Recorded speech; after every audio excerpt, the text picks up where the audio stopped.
Begini, tapi saya tertarik apa yang dikatakan Kiai Haji Abdul Manan tadi menyangkut kalimat tauhid. Saya ngaji di mana-mana bilang, kalau ngaji itu yang tahqiq, tahqiq itu detail. Detail itu bahasa Arabnya tahqiq. Jadi kita misalnya berpikir secara jernih, orang yang kafir 70 tahun itu pasti menjadi muslim karena melafadzkan la ilaha illallah. Dan itu bi ijma'il ulama. Semua ulama mengatakan demikian. Saya ulang lagi, itu bi ijma'il ulama. Karena mansus di Quran ada ayat kulil ladzina kafaru iyantahu yughfar lahum ma qad salam. Kalau orang yang kafir 70 tahun bisa dihilangkan kekafirannya hanya dengan kalimat la ilaha illallah Muhammadur Rasulullah. Berarti kalimat ini statusnya apa? Penghilang kekafiran, apa? Penghilang kekafiran. Lalu ada kelompok yang mengatakan gara-gara kalimat la ilaha illallah dan pegang patok nisan itu orang menjadi kafir. Ini kan jadi paradok. Lafadz yang kita statuskan sebagai penghilang kekafiran dengan lafadz yang sama orang menjadi kafir. Itu nggak ketemu nalar. Mbok nalar paling apapun tetap nggak ketemu. Kecuali tadi ya dalilnya pokok yang ngotot tadi. Itu memang kacau ini. Tapi alhamdulillah mereka insya Allah ya sadar. Kamu jangan bayangkan mereka tidak sadar terus, berarti kamu doanya jelek. Bisa saja mereka sudah ingin sadar, berhubung di gojlok ini tidak jadi sadar. Jadi jangan-jangan salah kita karena sering gojlok sehingga yang mau sadar jadi tidak apa? Tidak sadar. Saya tadi jam 10 sampai setengah 2 masih ngajar di pondok saya. Saya ngajar tafsir. Masih di Rembang sana saya. Terus saya ke Semarang, Delalah Muyassar. Ya mungkin agak-agak keramat, jadi tetap jam 3:15 saya bisa ketemu Habib Umar Hafid.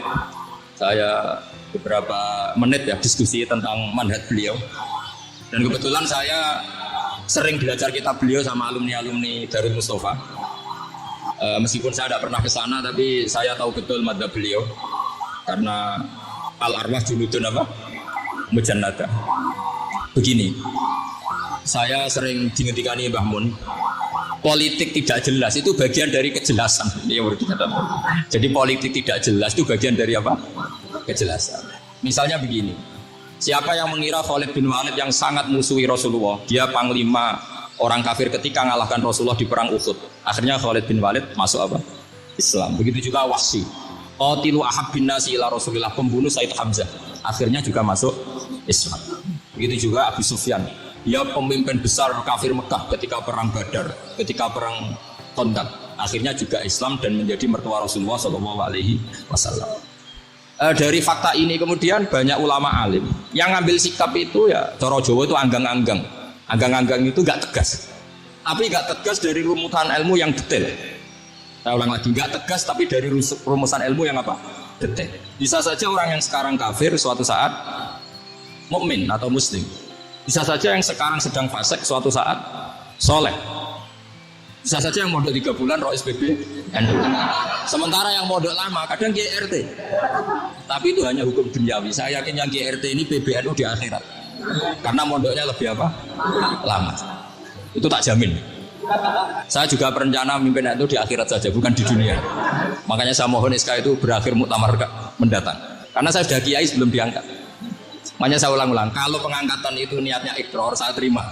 Tapi kalau niatnya ngangkat, tak gugat di pengadilan. Ini tidak guyon, ini betulan. Ya, tapi ini hanya guyon saja. Nah ini penting, saya utarakan teori ngaji ya. Ini saya bacakan naskah asli Sayyid Umar Hafid supaya Anda dapat barokah beliau. Karena beliau selain alim alama, muridnya Habib Salim juga beliau pernah ngaji kutub Sayyid Abdul Qadir Segaf di Jeddah. Juga beliau sering istifadah di beberapa kiai. Ini saya baca teks Arabnya kemudian saya terjemah. Bagi yang tidak setuju pemaknanya bisa gugat, karena saya baca Arabnya. Yang nggak setuju pemaknanya bisa gugat. Tapi tak jamin kalah karena saya paham betul teksnya maknanya seperti itu. Logikanya tadi ya. Ketika Rasulullah ngambil sikap tegas kepada qatilu Hamzah yaitu Wahsy. Dan ketika Rasulullah ngambil sikap tegas pada orang-orang yang mengalahkan beliau di perang Uhud. Kaifa yuflihu qaumun fa'alu bi anbiya'ihim hakadha. Bagaimana mereka jadi orang benar atau orang yang dapat kebahagiaan. Kalau mereka perlakuannya seperti Nabi seperti ini, yaitu Nabi sujawat jumasir waktu sirat rubah, yaitu Nabi itu wajahnya terluka, gigi serinya tanggal. Orang-orang seperti ini tuh gak akan bejo kalau orang Jawa, gak akan falah. Tapi apa yang terjadi? Allah menurunkan ayat laisa laka minal amri syai'un aw yatuba 'alaihim aw yu'adzibahum. Muhammad itu bukan wilayah kamu ngecap orang, menstigmasi orang itu tidak wilayah kamu. Saya bisa saja mengampuni mereka atau menyiksa saya itu atau menyiksa mereka itu wilayah saya kata Allah. Saya bisa saja mengampuni mereka atau menyiksa mereka itu wilayah saya. Sehingga akhirnya apa? Rasulullah tidak ngambil sikap yang mungkin orang lain mengatakan itu tidak tegas. Tapi itu kearifan. Betul, akhirnya Wahsy malah masuk Islam. Khalid bin Walid panglimanya juga masuk Islam. Dan beberapa orang kafir juga masuk Islam termasuk mimpinihim ketuanya yaitu Abu Sufyan. Ini penting saya utarakan. Makanya ini saya baca pembenaran dari konstruksi pikiran tadi. Nah ini supaya khas. Ini khasnya orang mondok 10 tahun nih. Jadi ini saya baca ini. Nah, biar jelas ini nanti tagnya persis ya, tidak saya rubah. Ini di kitabnya Habib Umar Hafid namanya itu Taujihun Nabi di Mardoti Bari. Kalau diterjemah ya mengarahkan orang yang sadar, Nabi itu orang yang sadar ya, sampai ini termasuk orang yang sadar. Di Mardoti Robi menuju mendapat ridho Tuhan atau Allah Subhanahu wa taala. Saya baca tagnya ini di halaman 179. Ini tidak ada yang saya rubah, tidak saya kurangi. Bismillahirrahmanirrahim.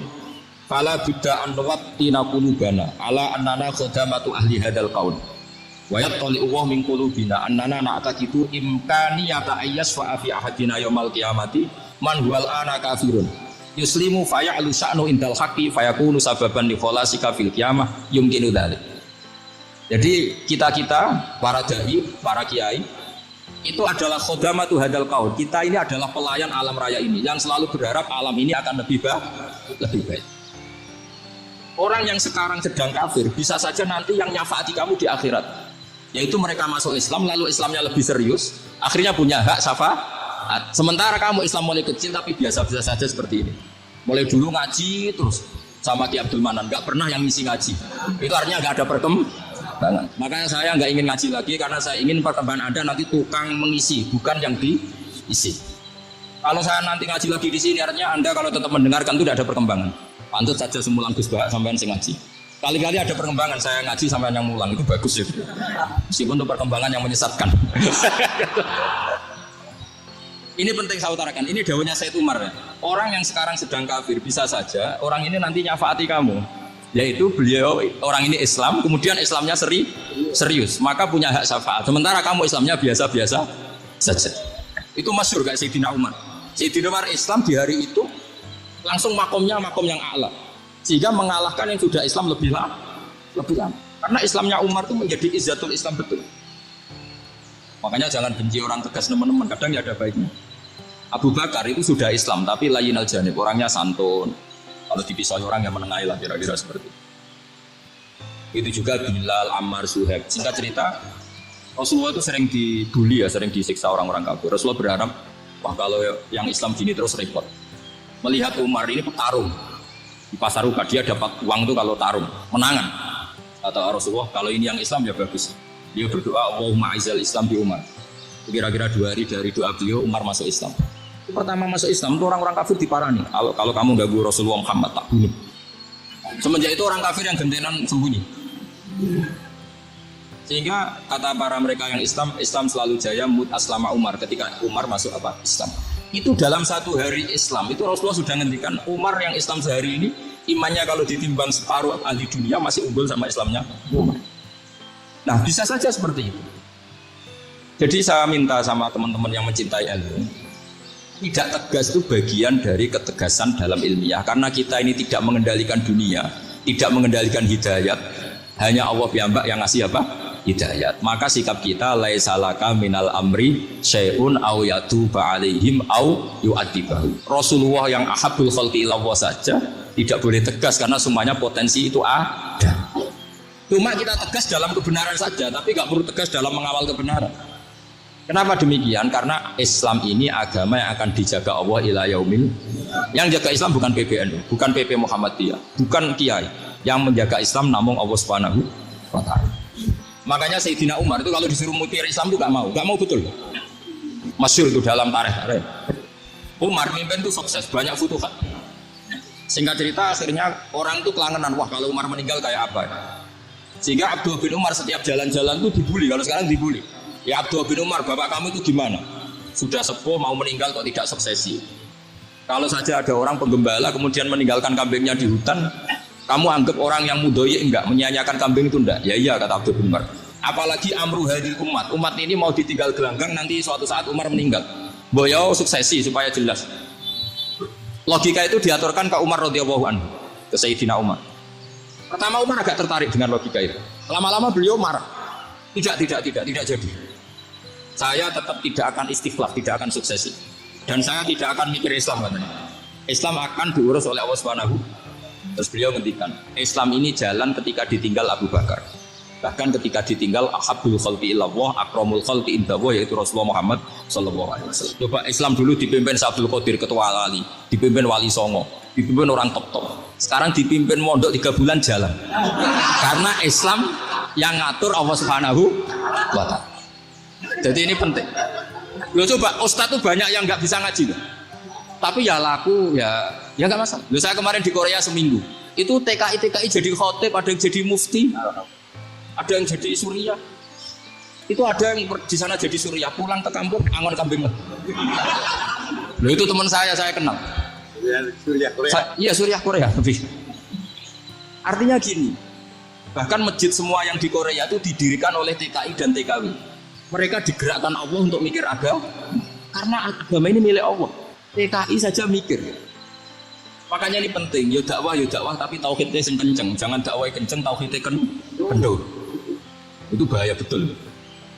Saya ulang lagi ya, ini dawuh Habib Umar. Jadi kata beliau, fala budda an wattina qulubana. Kita harus yakin seyakin-yakinnya bahwa semua kemungkinan itu mungkin.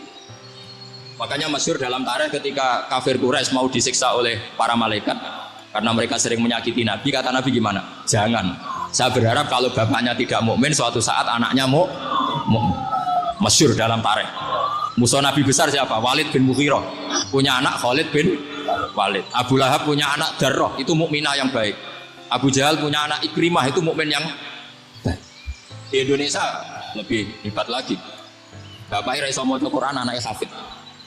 Bapaknya Utun Ratamat SD, anaknya jadi dekan. Di Indonesia banyak orang nggak siapa-siapa, anaknya jadi presiden, anaknya jadi menteri. Artinya jangan karena bapaknya kafir kamu nganggap anak turunnya pasti selalu kafir. Teori itu sudah salah zaman Rasulullah. Yaitu Walid akhirnya punya anak Khalid, Abu Lahab punya anak Darrah. Terus siapa? Abu Jahal punya anak siapa? Ini penting saya utarakan karena dakwah kalau terlalu semangat, nanti kalau menghilangkan tauhid bahaya. Tetap indal huda. Uni Soviet kayak apa? Mengkooptasi negara-negara sekelilingnya sampai jadi Zuni. Tapi apa yang terjadi? Uni Soviet yang runtuh, persemakmurannya semua rata-rata jadi negara apa? Islam, kayak Uzbek, kayak Ceknya, kayak apa? Karena agama ini diurus Allah. Sehingga kalau dalam, tapi kamu ngitmai agama nggak apa-apa. Makanya istilahnya Habib Umar, khodamah itu pelayan, nggak apa-apa. Kita ngitmai agama itu nggak apa-apa. Dengan ngitmai terus mikir nggak apa-apa. Tapi jangan mikir yang merasa kalau kita mati, wah nanti agama ini puput karena saya mati. Kamu itu siapa? Agama Islam ini tidak pernah dipasrahkan kamu. Diurus oleh Allah Subhanahu wa taala sendiri. Sehingga ketika Wali Songo meninggal, agama ini tambah kuat sampai sekarang. Kecil saya itu kalau pengajian susahnya bukan main, harus izin sana sini. Sekarang setiap pengajian polseknya datang, polresnya datang. Enggak ada intel, enggak ada. Padahal kiai dulu sama kiai sekarang itu kira-kira alim mana? Raden kiai dulu. Mbah Hasyim Asy'ari itu ngarang kitab sampai dibaca di Yaman. Saya sering baca juga kitab beliau, Risalatu Ahli Sunnah wal Jamaah. Kiai sekarang mau terjemah aja kadang salah memahami. Tapi ya Islam tetap jalan karena Islam ini di awal dijaga oleh Allah Subhanahu wa taala. Maka kalau dalam cerita tarikh sirahnya Ibnu Ishaq itu tauhid itu penting. Beliau cerita begini. Sayyid Abdullah itu namanya Abdullah bin Abdul Muthalib. Kita tahu kenangannya Rasulullah terbanyak itu bukan dengan Sayyid Abdullah tapi dengan Sayyid Abdul Muthalib, dengan mbahnya. Karena Nabi itu mulai kecil dirawat oleh siapa? Mbahnya. Yaitu yang disebut Nabi ketika 2 bulan kan abahnya sudah meninggal. Ya saya baca ya, pakai bahasa Arab biar jadi bid'ah. Nanti kalau bahasa Indonesia ada bid'ah. Tidak betul. Hiba atau berjanji sebenarnya itu kitab sejarah, berhubung dibaca bahasa Arab terus kayak mantra. Terus yang belakang mau nyenggai soleh aleh, sehingga kubu sebelah bilang itu khurafat dan bid'ah. Coba diterjemah ini, coba nanti saya baca bahasa Arab. Walam matamma min hamli syahroni ala masyuril aqwalil marwiyatuhu fi bil madinati abuhu Abdullah wa kana qad istaza bi akhwalihi bani adin taifatin najariyah wa makatha syahron saqiman yu'anu nasukmahu wa syaqwa. Terus di pojok sana bilang sholli alaihi. Pasti kubu sebelah yang liwat, wah itu khurafat bid'ah karena dianggap mantra. Padahal artinya coba sampean baca bahasa Indonesia. Ketika hamil Rasulullah umur 2 bulan, abahnya meninggal di kota Abwa. Kota Abwa adalah kota keluarga besar ibunya Sayyid Abdullah. Kebetulan pas ke sana beliau sakit sampai 1 bulan dirawat. Bid'ahnya di mana kalau diterjemah? Wong itu kitab tarikh. Makanya saya nggak tahu yang membidah-bidahkan tiba itu karena tadi. Tapi sampai juga ikut salah karena nyenggai sholawat tantok itu. Jadi makanya saya bilang tadi kalau bahasa Arab bid'ah, kalau sudah terjemah bid'ah karena kelihatan kalau itu hanya kitab tarikh. Coba bid'ahnya di mana? Wa ba'du fa'qul wa Muhammad bin Abdullah bin Abdul Muthalib bin Hashim. Itu kalau diterjemahkan, kamu harus tahu siapa nama Muhammad. Muhammad punya abah siapa? Rasulullah Muhammad Abdullah. Punya abah siapa? Abdul Mut. Punya abah siapa? Hashim. Coba baca gitu di kubu sebelah. Oh iya. Berhubung baca bahasa Arab. Wa ba'du fa'qul wa Muhammad bin Abdullah bin Abdul Muthalib bin Hashim. Jadi itu hanya salah baca saja. Maksudnya salah yang hukumi, bukan salah yang baca, salah yang apa? Hukumi. Sayyid Abdullah ini orang yang tauhidnya sangat kuat. Sayyid Abdul Muthalib lebih kuat lagi. Saya cerita sedikit betapa pentingnya tauhid. Ketika pasukan Abraha bawa pasukan gajah mau menyerang apa? Ka'bah. Itu sebelum menyerang itu semua aset-aset milik orang kafir Quraisy, milik orang Quraisy itu ditawan, diambil. Termasuk milik Sayyid Abdul Muthalib, milik Abdul Muthalib. Terus ketika mau masuk Ka'bah, mau masuk Mekah, kata Abraha, man sayyidu hadzal wadi? Siapa yang kamu tuakan, yang kamu pertuan di sini? Oh, Abdul Muthalib. Abdul Muthalib itu dipanggil. Itu auranya luar biasa. Abraha yang di tempat perkemahannya itu harus duduk di atas karena dia raja. Itu duduk di atas gak berani. Saking wibawanya Abdul Muthalib, ini mbahnya Rasulullah. Akhirnya Abraha bilang gini, saya duduk di bawah tidak mungkin karena saya raja. Kamu duduk jejer saya tidak mungkin karena nanti umat saya kecewa karena raja kok disaingin gitu. Ya sudah, santai berdiri-diri kita ngomong. Akhirnya Sayyid Abdul Muthalib tadi diomongin gini, saya itu tidak ingin merusak orang-orang Mekah, orang-orang Quraisy. Saya hanya kecewa punya tempat ibadah dikencingi, diberakin sehingga saya mau merubuhkan Ka'bah. Tapi dengan damai, nggak ada perang. Apa jawabnya Abdul Muthalib lucu? Gak apa-apa, Ka'bah kamu robohkan silakan, gak apa-apa. Yang penting unta saya yang kamu sita kembalikan. Harta saya yang 100 unta kamu sita kamu kembalikan. Itu Abraha kagetnya bukan main. Kaget karena kamu itu pemimpin apa? Tadi saya hormat kamu karena kamu tak anggap orang hebat. Hadhil Ka'bah dinu abaika. Ini Ka'bah itu agama kamu. Pas saya hancurkan kok kamu tenang-tenang saja. Padahal pas mau saya hancurkan kamu tenang-tenang saja. Malah tanya unta kamu itu gimana? Apa jawabnya Abdul Muthalib? Inna lihadzal baiti rabban hamahu. Sebab Ka'bah itu ada yang punya dan pasti akan melindungi Ka'bah. Tapi kalau unta itu milik saya, ini urusan saya, ini unta. Jadi inna lihadzal baiti rabban hamahu itu tidak milik saya. Itu ada yang punya. Ya sudah, biar yang punya aja yang jaga. Itu udah urusan saya. Akhirnya unta dikembalikan. Aman deh. Terus akhirnya dia ke Ka'bah. Pak akhudha bi halaqatil bab. Karena dulu apa itu halaqatil bab, karena dulu itu yang dipakai apa itu pegangan itu bentuknya apa? Bulan. Makanya diistilahkan halaqah apa? Bulan. Kalau sekarang halaqah ilmiah itu seminar. Benar. Halaqah itu bulan. Istilah. Pegang terus bilang gini, kata Abdul Muthalib, ya Allah, Ka'bah ini mau dihancurkan oleh Abraha. Ka'bah ini milik kamu. Saya mau ke gunung, mau melihat apa yang engkau lakukan terhadap orang yang mau merusak. Abdul Muthalib bilang ke umatnya, wa ya qaumi, ayo kita ke gunung melihat ma fa'ala rabbuna, apa yang akan dilakukan Tuhan kita terhadap orang yang mau menghancurkan. Jadi santai saja, santai. Terus Abdul Muthalib naik gunung sama orang-orang Quraisy. Abraha datang mau merusak Ka'bah, terus terjadi alam taro kaifa fa'ala rabbuka bi ashabil fil. Itu melihat, dan betul Ka'bah dijaga. Islam juga gitu. Ketika Islam dikooptasi Uni Soviet, semua ulama, semua wali perasaannya hanya nunggu kehancuran Uni Soviet karena pasti agama ini dijaga. Saya setiap sholat, setiap munajat ketika baca Rabbana lakal hamdu bil samawati wa mil'ul ardi. Dulu saya iskal itu janggal. Ya Allah, engkau zat yang layak dipuji. Yang pujian itu memenuhi langit dan bumi. Pikiran saya kalau bumi ateis itu mujinya kayak apa? Tapi Masya Allah ketika saya datang di Korea, bumi ateis ternyata di sana banyak masjid, banyak tasbih, bahkan ada sakduna di sana. Karena Allah sudah ngendikan lakal hamdu mil'us samawati wa mil'ul ardi. Dan sekarang nyata, semua bumi ateis, bumi apa saja, ada tasbihnya, ada tahmidnya. Makanya sadaqallahul adzim ketika ngendikan sanurihim ayatina fil afaq walladzi arsala rasulahu bil huda dinil haqqi liyuzhirahu 'ala dini kulli. Makanya saya mohon sekali bahwa agama ini harus kamu khidmah. Tapi enggak boleh kamu pikir. Atau dibaliklah, khidmah maka memikir. Tapi tidak usah GR bahwa agama ini diserahkan sampean. Saya juga gak ridho. Agama kok diurus orang-orang kayak gini, kayak apa nasibnya? Jadi ini penting karena rata-rata kiai alim itu tidak jelas. Terus oleh orang-orang yang nggak pernah ngaji itu, wah ini nggak jelas, nggak tegas. Islam itu harus tegas. Maksudnya tegas itu kayak apa? Tegas itu di wilayah kita. Kalau istri kamu mau diperkosa orang itu boleh tegas, itu wilayah kamu. Tapi kalau hidayat itu wilayahnya Allah Subhanahu wa Ta'ala, kita tidak pernah tahu. Bahkan yang sudah Islam saja, nyuwun sewu itu nggak ada jaminan mati husnul. Kita tahu dalam sejarah Sa'labah itu dapat gelar hamamatul masjid, merpatinya masjid. Tapi kita tahu akhirnya Sa'labah itu apa? Su'ul khotimah. Sampai dalam Islam selalu diajarkan ya muqallibal qulub tsabbit qalbi ala dinik. Jadi kalau kita sendiri saja masih ingin selalu husnul khotimah, agak ada ruang untuk mudah menvonis orang. Makanya saya salut sekali ketika Habib Umar menulis kita semua ini mengkhidmati hadal kaum dan selalu berharap bisa saja suatu saat orang yang sedang kafir bisa saja suatu saat muslim.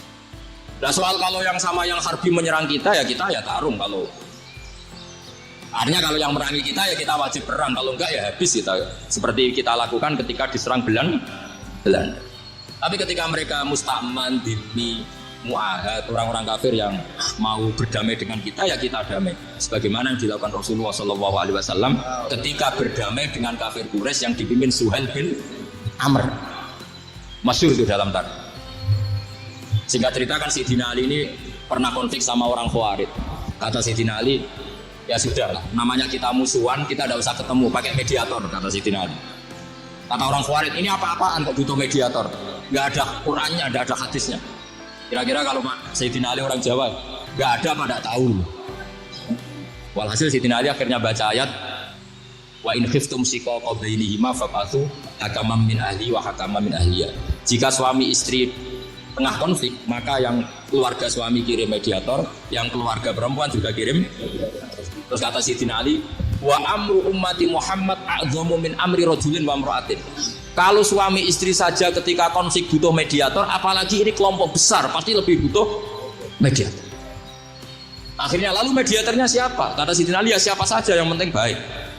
Ditunjuk seseorang, diprotes sama orang Khawarij, ini orang nggak kredibel. Oh, terus Sayyidina Ali marah-marah. Rasulullah itu pernah berdamai dengan orang, bahkan orang itu kafir, yaitu Sulhul Hudaybiyah. Nabi itu berdamai dengan orang yang bernama Suhail bin Amr ketika itu kafir. Makanya ini menunjukkan bahwa musolahah ma'al kufar itu boleh demi kelangsungan bernegara, berbangsa. Kamu tidak usah meragukan reputasi NU. Ketika dulu kafirnya kafir Harbi zaman Belanda, ya Mbah Hasim fatwa apa? Jihad. Jadi jangan kira tidak tegas. Kita tegas sekali. Justru kita yang punya masa lalu tegas. Tapi kepada siapa dan dalam konteks apa? Paham ya? Terus ini penting sekali untuk dijernihkan. Ini yang saya baca berikutnya nanti. Tidak supaya tahqiq saya syukur sekali. Saya tadi sekaligus minta ijazah sama Habib Umar dan memang saya ngaji ini lama sama teman-teman alumni Yaman. Cuma belum pernah ketemu mu'alifnya. Tadi saya ketemu minta ijazah itu dan beliau senang sekali, bahkan sempat bikin tulisan di kitab saya ini. Sama tidak perlu baca, karena kalau bisa ya biasa, kalau udah bisa malu ya sudah tidak usah baca. Terus ini kata beliau, ini masih saya teruskan. Nahnu min hadhil intilaqah naktasibu thabatana wa quwwata yaqinina wa illa fa fil ardi mu'aridun wa muntaqidun wa mukhalifun min akhyarin wa asrarin sholihin wa fasikin muslimin wa kuffar. Kalau kamu punya satu metode ilmiah, metode dakwah, kamu harus siap karena pasti ada yang menentang. Yang menentang itu ya mulai orang soleh, tidak soleh, orang macam-macam. Jadi kalau sudah punya manhaj memang dari awal harus siap apa? ditentang. Jadi misalnya PBNU punya kebijakan apa, ya sudah siap saja dibully. Itu pasti itu, karena nggak ada manusia semua suka, semua benci. Kata beliau, anta in kunta fi syakkin min hadzal maslak wal manhaj fattabi man syi'ta wasaha anta ghaniyah wa in kunta ala yaqinin annahu al-huda wa mirasun nubuwah wa annahu haqiqatu tarjamatil ahdi ma'ruf fala tata'atsar min kalami ahadin yakunu mangkana. Jadi intinya kita mengawal Islam secara rahmatanil alamin itu justru kita berharap menjadi simpatik dan menjadikan mereka menjadi nopo Islam. Jangan ketika simpatik dianggap gak saya masih ingat betul Dawe Mbah Mun sekseni, kata beliau, saya masih ingat kalimatnya sekseni.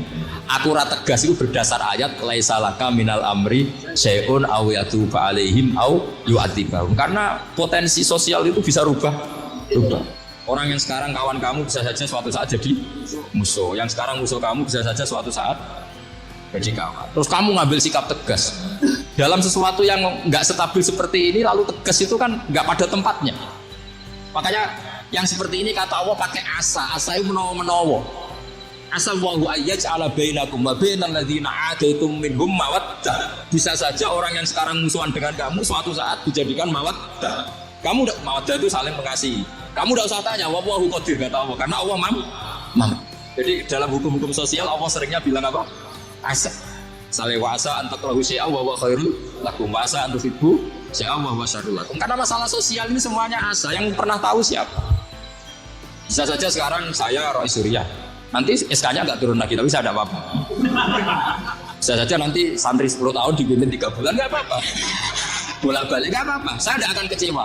Karena masya Allahu kana wa malam biasa lam yakun. Assalamualaikum warahmatullahi wabarakatuh.